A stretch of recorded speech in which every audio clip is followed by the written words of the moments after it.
এই সেই গ্রাম বাংলার মাগো কাড়া।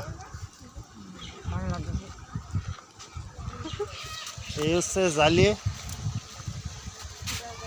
এই যে জালিয়ে, এই যে গের ভাগ ঘইর মুখ থেকে কাঁকড়া বাঁধাচ্ছে। এই হচ্ছে জালিয়ে, তারা হায়ার করে আনা হয়েছে। এই হচ্ছে জালিয়ের সহযোগী। সহযোগীর একটু আমরা একটু এদিক দেখতে চাচ্ছি।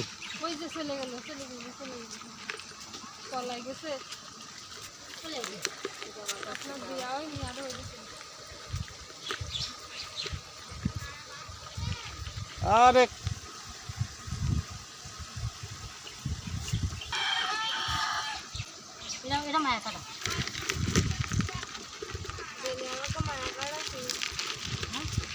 মায়া মোটে ভাবছি তো মায়া